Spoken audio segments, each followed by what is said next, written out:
Hey guys! Alright, today we're going to do Chapter 6, Section 3, Logarithmic Functions.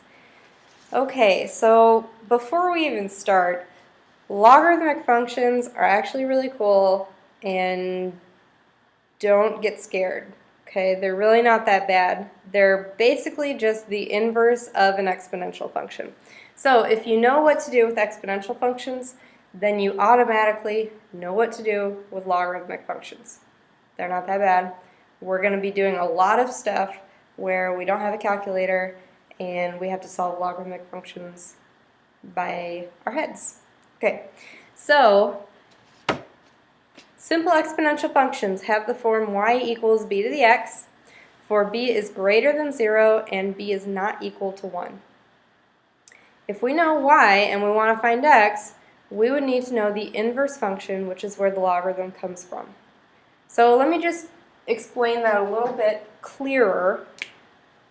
So let's say I have something like y equals 3 to the third. Okay, well, I know how to do that, right? That's just going to be 27. But what if I have something that's like 27 equals 3 to the x? Well, I know how to do that because I just figured it out, but there's certain problems that are going to be a lot harder to find if they're not perfect cubes or perfect squares or things like that. So that's where logarithmic functions come in. We need to undo that to the x power that we just did, and the only way we can do that is with the logarithm. So if you have y equals b to the x, okay, that's our exponential function, we can say that y equals log base b of x is our inverse. Okay, so these two functions are inverses of each other. That means they undo each other. So our definition, and this is the part that I really think that you guys should memorize, okay, because we know how to find inverses. That's not really a big deal.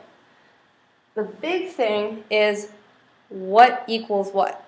So if you have y equals log base b of x, that is the same thing as b to the y equals x. So what we can do is we can take something in the form b to the y equals x, and we can rewrite it as a logarithm in this form and solve it. Okay, so the big thing you need to know is if you have something like this, okay, where this b is the base, this b becomes the base in your logarithm. Okay, this exponent here goes on the other side of the equal sign, and this x that's on the other side of the equal sign here goes into the logarithm. Okay, so you have to memorize that. Our base is the base of our logarithm. Our exponent here goes on the other side of the equal sign, and this on the side of the equal sign in the exponential equation goes into our logarithm. Okay, so let's do some solving. We've got log base 5 of 125 equals x.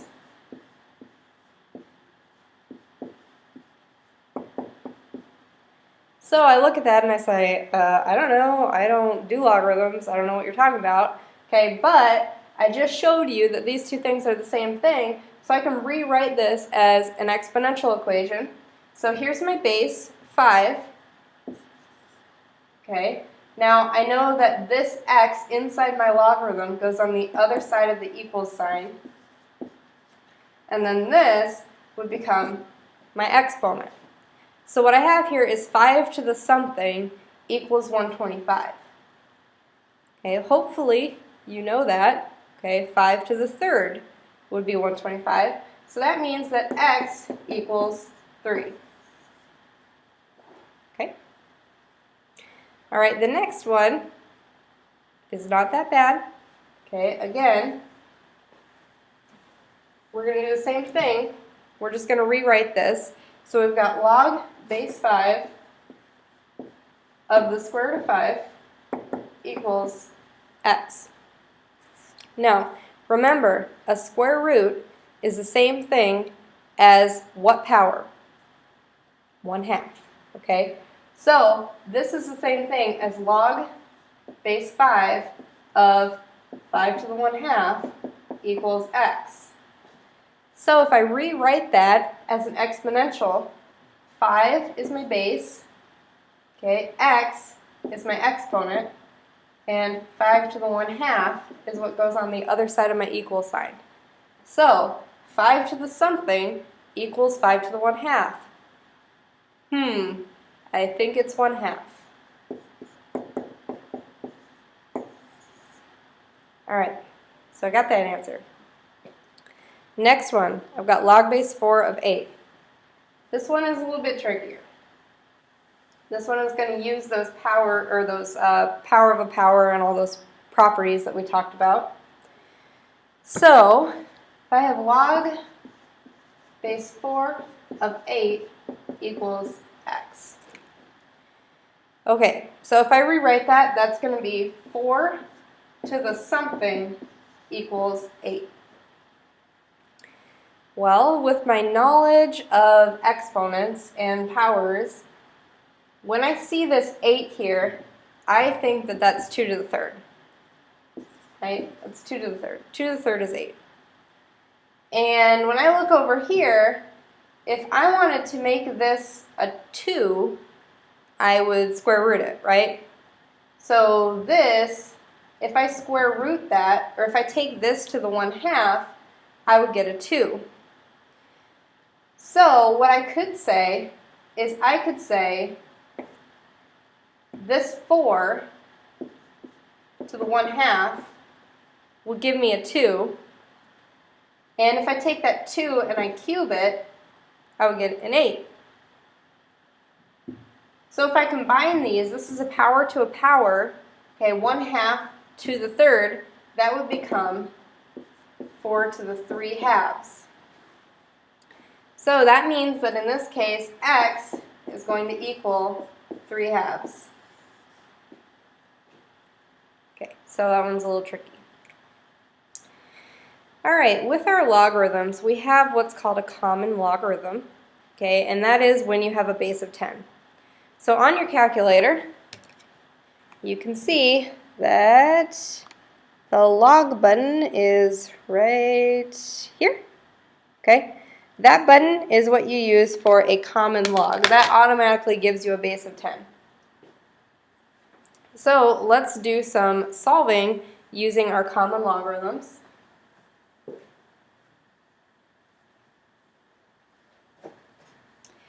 If I have log of x equals 3.724,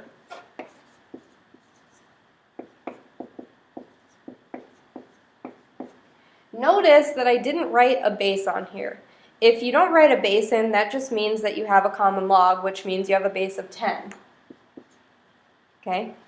So if I were to rewrite this as an exponential, I would say 10 to the 3.724 equals x.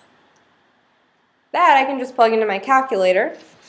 And when I plug it into my calculator, I get 5296.63 equals x. Okay.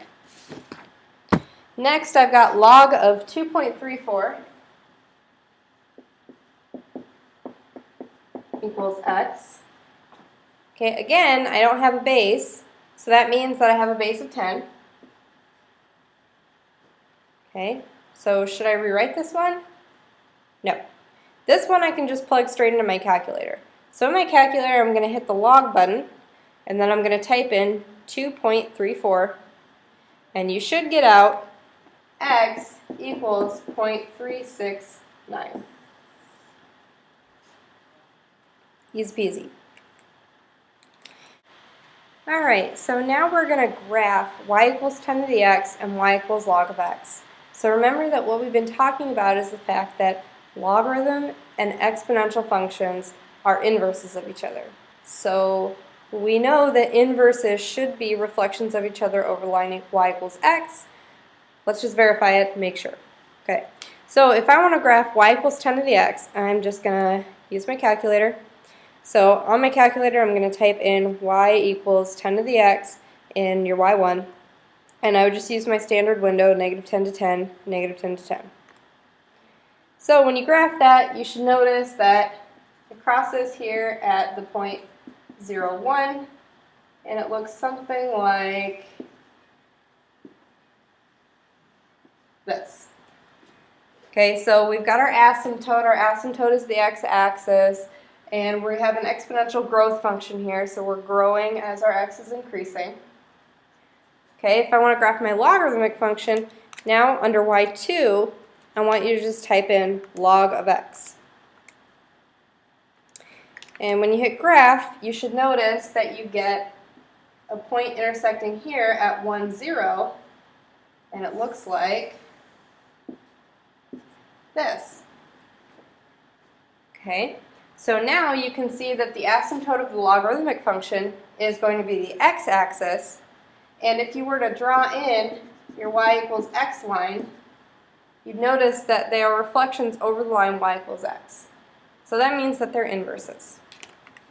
So if you know how to graph one, you automatically know how to graph the other.